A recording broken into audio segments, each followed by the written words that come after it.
आज हम physics class 10 के फिजिक्स के पहले पार्ट को पढ़ेंगे जिसका नाम है प्रकाश। तो सबसे पहले हम जानेंगे क्या प्रकाश। प्रकाश क्या होता है। जैसे हम किसी भी वस्तु को देखते हैं तो हमको देखने के लिए किसी माध्यम की आवश्यकता होती है, तो वो माध्यम हमारा क्या बनता है, प्रकाश। प्रकाश की सहायता से ही हम किसी वस्तु को देख पाते हैं। जैसे मान लेते हैं अगर कोई वस्तु है, जैसे मान लेते हैं हमारे हाथ में ये पेन है, अगर इस पेन को हमको देखना है तो इससे चलने वाली किरणें हमारी आंखों पे आएंगी और वो हमको प्रकाश के रूप में दिखाई देगा। तो हमको प्रकाश की आवश्यकता पड़ती है किसी भी वस्तु को देखने के लिए। तो विज्ञान की भाषा में हम प्रकाश को कहेंगे कि प्रकाश जो होता है वो हमारे दृष्टि ज्ञान को जागृत करता है, जिसकी सहायता से हम प्रकाश को देख पाते हैं, किसी भी वस्तु को देख पाते हैं। अब जैसे मान लेते हैं प्रकाश, हम कह सकते हैं कि प्रकाश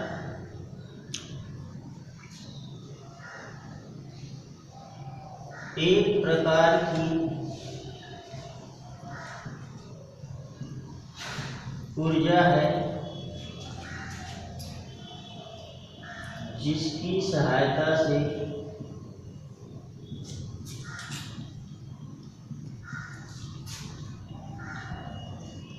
हम किसी भी वस्तु को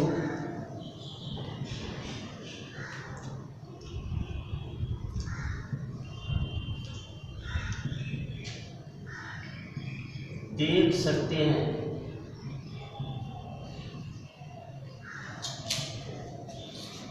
देखा जाए तो प्रकाश की सहायता से ही हम किसी भी वस्तु को देख सकते हैं और यह एक प्रकार की ऊर्जा है। अब जैसे हमारे तो प्रकाश भी हमको दो रूपों में दिखाई देती है। पहला रूप प्रकाश का होता है क्या, दीप्त।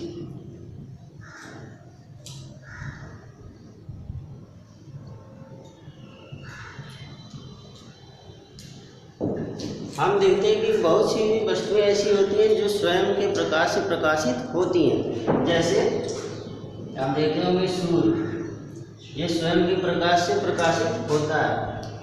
तारे, मोमबत्ती,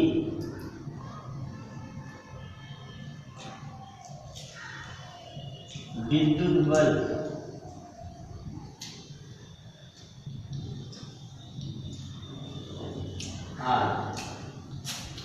अब इनसे जो भी प्रकाश निकलता है वो खुद के प्रकाश से चमकते हैं, इसीलिए हम इसको कहेंगे क्या, दीप्त प्रकाश स्रोत, यानी कि ये खुद से अपना प्रकाश उत्पन्न करते हैं। दूसरा जो होता है उसे हम कहते हैं अदीप्त प्रकाश स्रोत।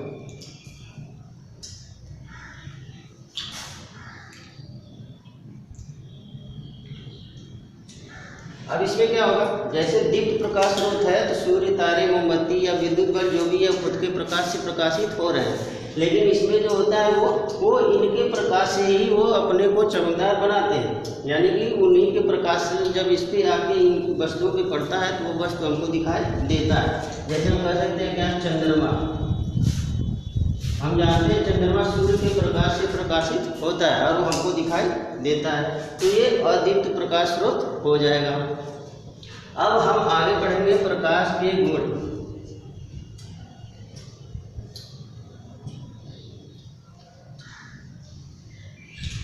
तो प्रकाश के कई गुण हो सकते हैं, उसमें सबसे पहला हम क्या कहेंगे, प्रकाश सरल रेखा में गति करता है।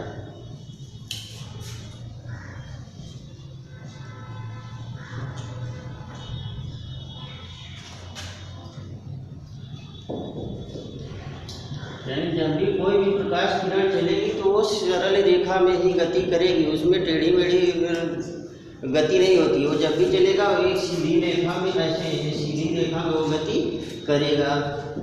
फिर आगे देखेंगे प्रकाश के संचरण के लिए, यानी उसको चलने के लिए किसी माध्यम की आवश्यकता नहीं होती है।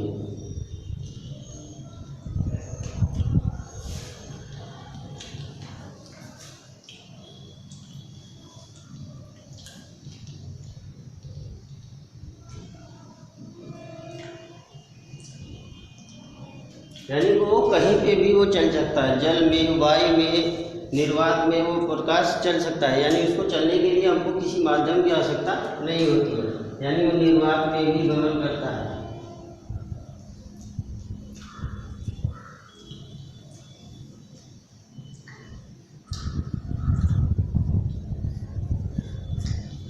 अब अगला हम देखेंगे प्रकाश की चाल।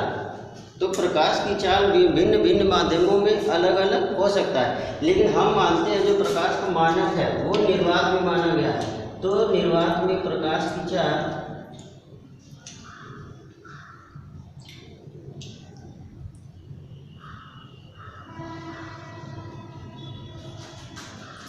थ्री इंटू 10⁸ मीटर प्रति सेकेंड होता है। यानी प्रकाश की चाल निर्वात मतलब खाली स्थान होता है जो आसमान से यहाँ तक दिखाई देता है, उसको हम निर्वात कहते हैं।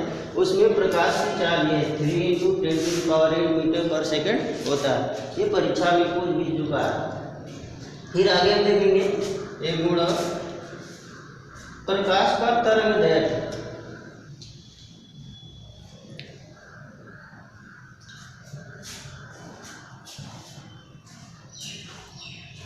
ये होता है करीब 4000 एंगस्ट्रॉम से 8000 एंगस्ट्रॉम के बीच।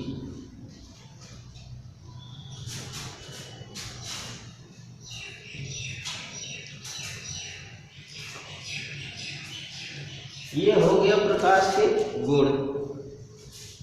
अब हम आगे देखेंगे, हम आगे बढ़ेंगे प्रकाश का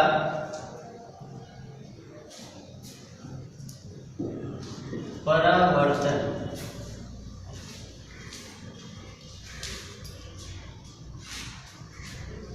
अब देखिए परावर्तन का मतलब ये होता है किसी वस्तु से टकराकर वापस लौटना।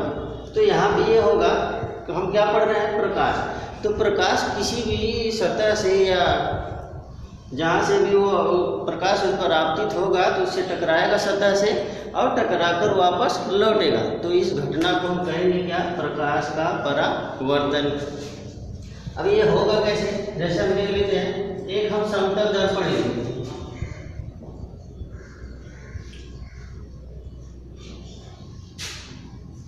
समतल दर्पण ले लिए, इस पे हम कोई प्रकाश की किरण को आपतित करते हैं। मान लीजिए प्रकाश की किरण है,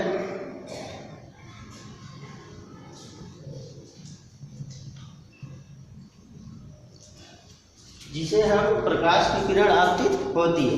तो जब ये प्रकाश की किरण आपतित होगी किसी चिकने और पालिशदार सतह से, तो इससे टकराकर वो वापस लौटेगी। तो जो प्रकाश की किरण इस सतह से आकर टकराएगी उसे हम कहेंगे आपतित प्रकाश की किरण।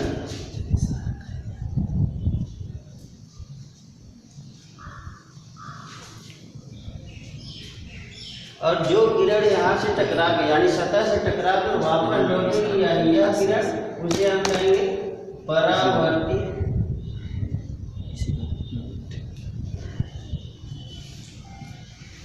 प्रकाश किरण।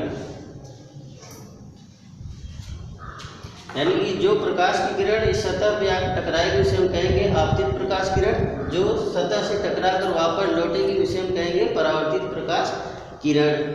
अब हम देखेंगे कि जिस बिंदु से ये टकरा है प्रकाश की किरण, जिस बिंदु से आकर टकरा है उसे हम कहेंगे परावर्तक बिंदु।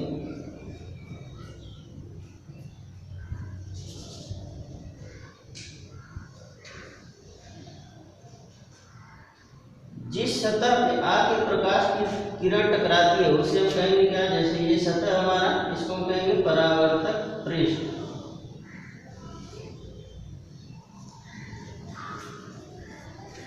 परावर्तक पृष्ठ के यानी कि ये परावर्तन बिंदु से अगर तो हम इस सतह के लंबवत एक रेखा खींचें तो इसे हम कहेंगे अभिलंब। अब हम देखेंगे कि अभिलंब और आपतित किरण के बीच, यानी कि जो ये आपतित किरण है और ये अभिलंब, इन दोनों के बीच एक कोण बन रहा है। अभिलंब और परावर्तित किरण के बीच भी एक कोण बन रहा है।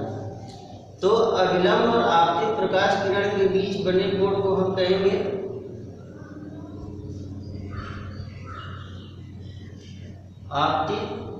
आपतन कोण,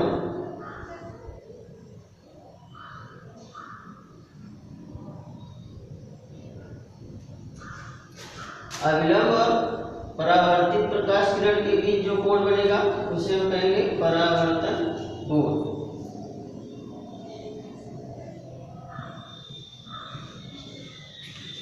और इसको हम आई से दिखाते हैं, यानी आपतन कोण को हम आई से दिखाते हैं, परावर्तन कोण को हम आर से दिखाते हैं।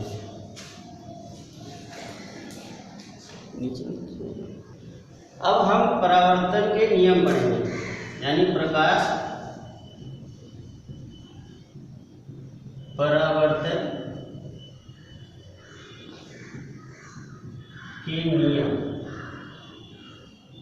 अभी जो हम पढ़े हैं ऊपर उसके अनुसार प्रकाश परावर्तन के दो नियम, यानी हम कहेंगे कि परावर्तन के दो नियम होते हैं। पहला, जैसे फिगर बना के बताएंगे,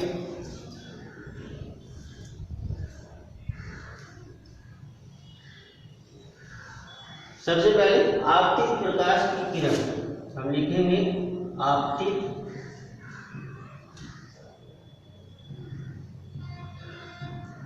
प्रकाश किरण।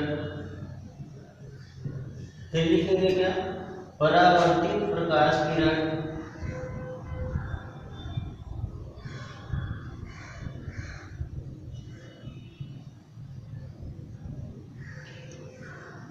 तथा अविलंब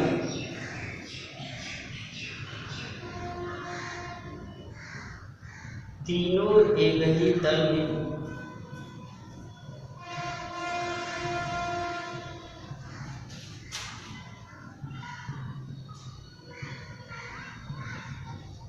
होते हैं।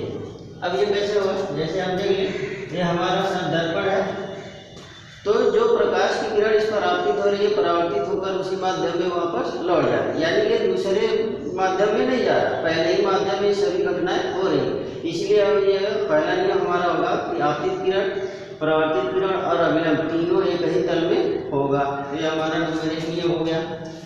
दूसरा देखेंगे, जो हमारा इन दोनों के बीच कोण बन रहा है, यानी कि आपतन कोण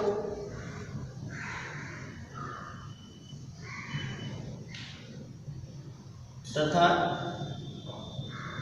परावर्तन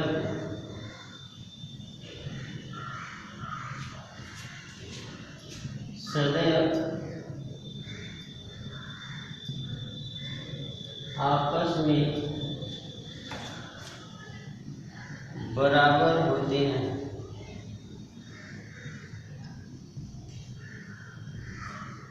अर्थात हम इसको ऐसे लिख सकते हैं, कोण आई और कोण आर। ये परावर्तन के दो नियम हैं।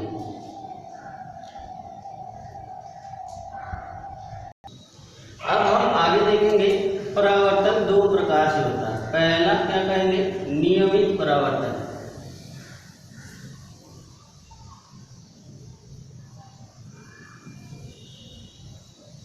इसमें क्या होता है, जब भी प्रकाश की किरण किसी चिकनी और पालीदार सतह से टकराएगा तो टकराकर वो वापस लौट जाता है। जैसे अभी हम पहले देखे हैं, इसमें जैसे इसमें कई कीड़े हो सकते हैं, चिकना और पालीदार हो सकता है,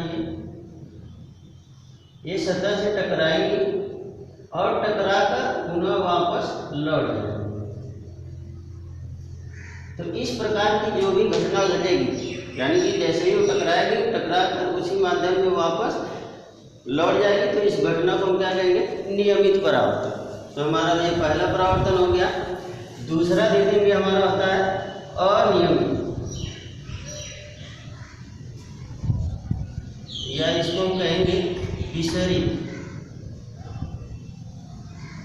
परावर्तन।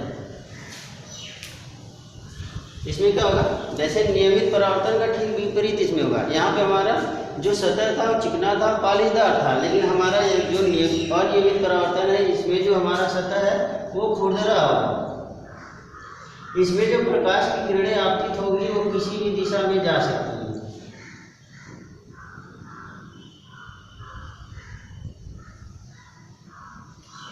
इसमें उसकी दिशा निश्चित नहीं होती, वो किसी भी दिशा में वो परावर्तित होकर जा सकती है। इसीलिए हम इसको अनियमित या विसरित परावर्तन कहते हैं।